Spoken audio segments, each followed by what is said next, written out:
Welcome to Rajputana शिक्षण। आप सभी का जुड़ने के लिए बहुत बहुत स्वागत है।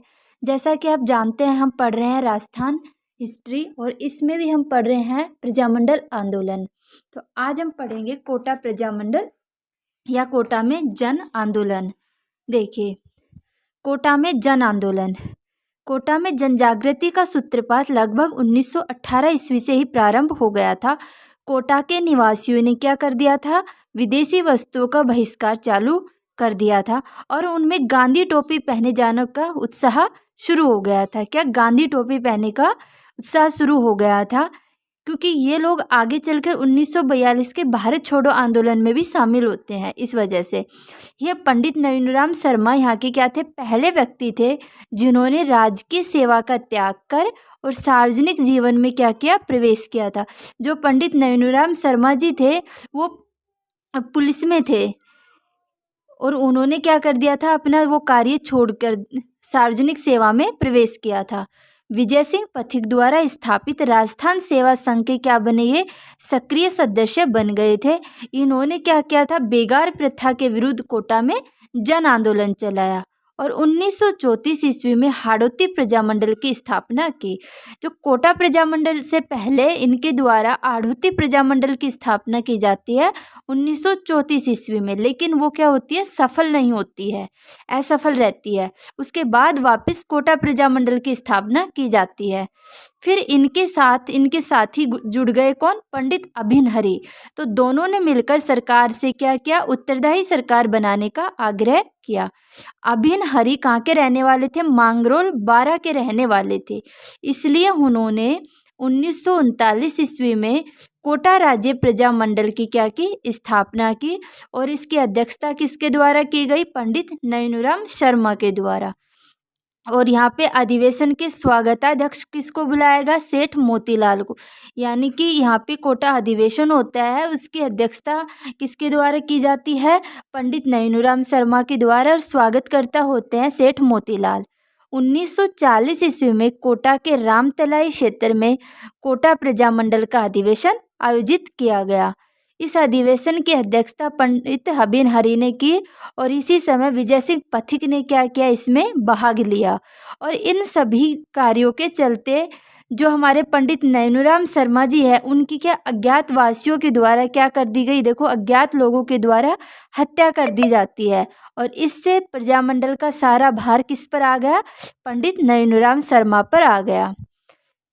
1942 के भारत छोड़ो आंदोलन के समय पंडित अभिन हरि ने आंदोलन छेड़ दिया और इस आंदोलन में इनके साथ मास्टर शंभुदयाल सक्सेना, नाथूलाल जैन, नारायण सक्सेना, सेठ मोतीलाल, वकील वेणी माधव इत्यादि लोग शामिल होते हैं। इनके साथ साथ यहाँ के जो विद्यार्थी वर्ग था वो भी क्या होता है? शामिल होता है। तो ये हमने बुक का पढ़ लिया। इससे जो मोस्ट फैक्ट निकल के आए हैं वो हम अभी लिखते हैं। मैंने आप नोट्स बनाए हैं, आप इनको देखना। देखो, कोटा प्रजामंडल स्थापना कब होती है? 1939 ईस्वी में। किसके द्वारा की जाती है? देखो, संस्थापक पंडित नैनूराम शर्मा और पंडित अभिन हरि। पंडित नैनूराम शर्मा और पंडित अभिन हरि। तो देखिए, कोटा में जनजागृति का सूत्रपात जैसा कि आपने बुक में पढ़ा लगभग 1918 ईस्वी से ही प्रारंभ हो गया था। नैनूराम शर्मा जी विजय सिंह पथिक द्वारा स्थापित क्या? राजस्थान सेवा संघ के क्या बन गए थे? सक्रिय सदस्य बन गए थे। इतना ही पूछा जाएगा कि नैनूराम शर्मा कौन से सेवा संघ में शामिल हो गए थे? तो राजस्थान सेवा संघ में शामिल हो गए थे। इनके द्वारा सर्वप्रथम क्या किया गया? बेगार प्रथा के विरुद्ध आंदोलन चलाया गया और 1934 ईस्वी में क्या किया जाता है? हाड़ौती क्षेत्र में क्या किया गया? हाड़ौती क्षेत्र में ये प्रथा के विरुद्ध आंदोलन चलाया और इन्होंने हाड़ौती प्रजामंडल की स्थापना की। क्या की? हाड़ौती प्रजामंडल की स्थापना की। लेकिन ये सफल नहीं होने के कारण ये बाद में क्या करते हैं? कोटा प्रजामंडल की स्थापना करते हैं 1939 ईस्वी में। आगे देखो, बाद में अभिन हरि इनसे जुड़ गए और अभिन हरि कहाँ के रहने वाले थे? मांगरोल बारा के रहने वाले थे। अब देखिए, प्रथम अधिवेशन कोटा प्रजामंडल का प्रथम अधिवेशन किया जाता है कहाँ पर? 1939 ईस्वी में। कहाँ? मांगरोल बारा में। इसकी अध्यक्षता करते हैं पंडित नैनूराम शर्मा। अधिवेशन तो किसके द्वारा बुलाया गया? पंडित अभिन हरि के द्वारा, और अध्यक्षता करवाई जाती है पंडित नैनूराम शर्मा के द्वारा। स्वागताध्यक्ष कौन होते हैं? सेठ मोतीलाल। आगे देखिए, द्वितीय अधिवेशन होता है 1940 ईस्वी में। कब होता है? 1940 ईस्वी में। कहाँ? रामतलाई, ये कोटा में एक जगह है, रामतलाई कोटा। अध्यक्षता की जाती है नैनूराम शर्मा के द्वारा। विजय सिंह पथिक ने भी क्या लिया? भाग लिया।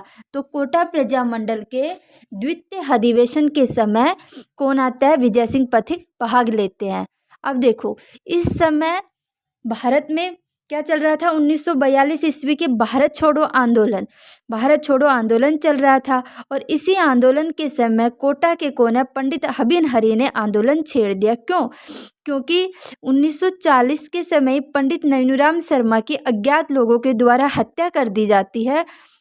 तत्पश्चात सारे जो जिम्मेदारी होती है वो किस पर आ जाती है? प्रजामंडल की पंडित अभिन हरि पर। तो अभिन हरि के द्वारा ये आंदोलन छेड़ा गया। और ये एक चीज़ याद रखना, कोटा के इतिहास में पहली बार ऐसा, दूसरी बार सॉरी, कोटा के इतिहास में 2 बार ऐसा होता है कि कोटा की जनता के द्वारा जो कोटा एडमिनिस्ट्रेशन है यानी कोटा प्रशासन, उस पर कब्जा कर लिया जाता है। एक तो 1857 की क्रांति के समय जो जयदयाल और मेहराब खां थे, उनके द्वारा कोटा एडमिनिस्ट्रेशन पर क्या किया जाता है? कब्जा किया जाता है। और 1942 में कोटा प्रजामंडल पर अभिन हरि व उनके साथियों के द्वारा वापस से क्या किया गया? कोटा प्रशासन पर कब्जा किया गया।